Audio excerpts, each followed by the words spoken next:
As a college student, I've been dreaming of this perfect laptop, something between an ultra portable laptop that's slim and lightweight, and something like a regular laptop that's powerful but not exactly slim. For the past month, I've been using Razer's latest Ultrabook, the Blade Stealth, and I have to say, it's not the laptop of my dreams, but it's pretty darn close. I'm Robert Rosendahl with Techno Buffalo, and this is a review of the 2017 Razer Blade Stealth.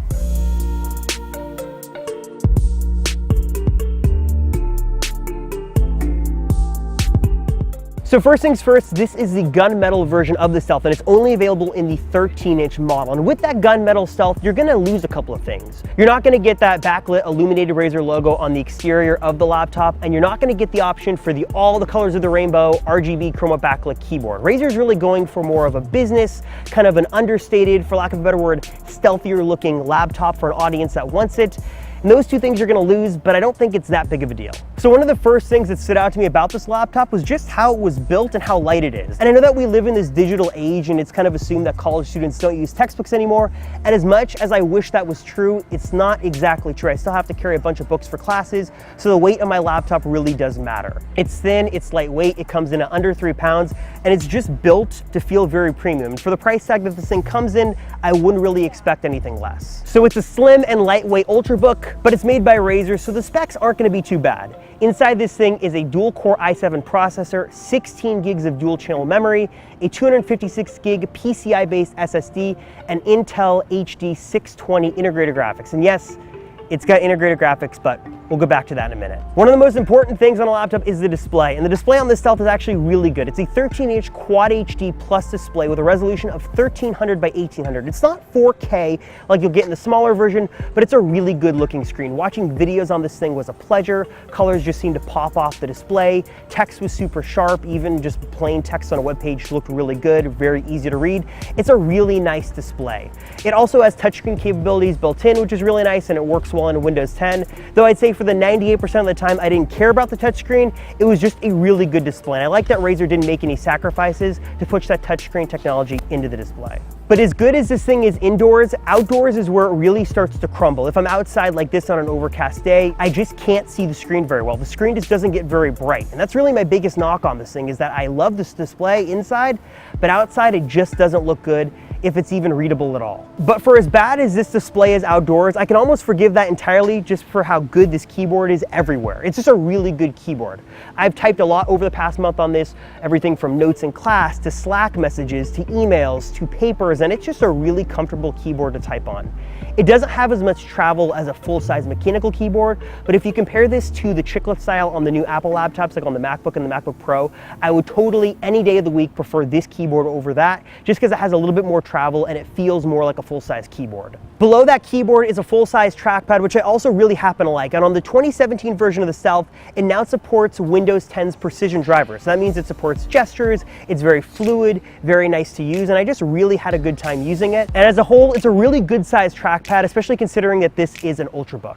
Speakers built into the Stealth are pretty good. They're laptop speakers, so they don't carry a lot of bass or a lot of volume, but they're decent if you're just gonna listen to music or watch a couple of videos. I know that battery life is always a very hot button issue when it comes to laptops, especially Ultrabooks, and I'm pretty happy to say that I got really good battery life out of this Stealth. I was easily able to make it throughout a full day of classes with note-taking and web research and reading a bunch of PDF documents online, also with a little video watching and maybe a little video editing sprinkled in there as well. But then again, do keep in mind that this is an Ultrabook, so any CPU-intensive task is going to eat away at that battery life, though the Stealth does have USB Type-C, so you can charge this thing with a battery bank on the go if you want. Speaking of USB Type-C, let's talk I/O. The Blade Stealth has 2 USB 3.0 ports, a headphone jack, a full-size HDMI port, and a USB Type-C Thunderbolt port that you can use for charging, as well as any fast storage devices or something like a Razer Core. As a student, I spend a majority of my day researching things, taking notes in class, maybe watching a couple of videos in between classes, and maybe a little gaming here and there. And I'm happy to say that the Blade handles all that really well. I was able to jump between Chrome and Evernote and watching videos and email. Pretty much any multitasking this thing was able to handle. I was also able to do a little bit of video editing in Premiere, and I was able to edit 1080p video on the Stealth just fine, though I did have a little bit of issue with 4K as to be expected. I could actually still edit a 4K timeline, but I'd have to drop the playback quality way down. I was able to do some light gaming with the Stealth. I could play Rocket League at 60 frames per second on low to medium HD settings. I could play Battlegrounds, though it really didn't run very well. This really isn't targeted to gamers, though it's made by Razer, mainly because of that integrated Intel HD graphics system. It's just not powerful enough to do a lot of heavy GPU-intensive tasks. However, with all that being said, because this thing does support Thunderbolt over USB Type-C, plugging in a Razer Core with a decent GPU in there totally changes the story. At our office, we paired the Stealth with a Razer Core with a 980 Ti inside, and the results were totally different. We were able to render 4K video in Premiere 80% faster and play back that 4K video in the timeline at full resolution flawlessly. We were able to go back and play Battlegrounds at high settings and easily maintain 60 frames per second throughout, as well as go back and play Rocket League with ultra high settings and get some crazy high frame rates. Obviously, I know with the Razer Core you're paying an additional price for that piece of hardware plus a GPU. But I know plenty of people who have a beastly gaming rig in their dorm room or apartment and a puny little laptop, or the opposite with a heavy desktop replacement laptop with no desktop inside their apartment or dorm room.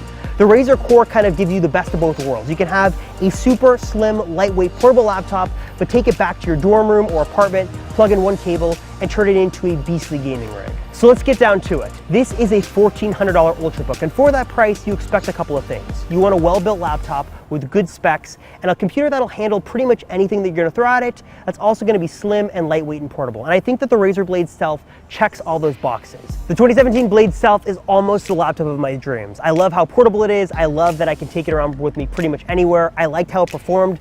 And despite my issues with the screen and the integrated graphics system, I really can't recommend this thing more. Especially if you're paying a premium price like this, $1,400. You want something that's gonna last you 4 years of college and well beyond that. And I think this thing will definitely stand the test of time. So what do you guys think of the 2017 Razer Blade Stealth? I've had a blast using this thing over the past few weeks, and I'd love to hear what you guys have to say in the comments down below. Thanks so much for watching this video, guys. It's been a pleasure once again. I'm Robert Rosenfeld from Techno Buffalo, and I'll see you guys in the next video.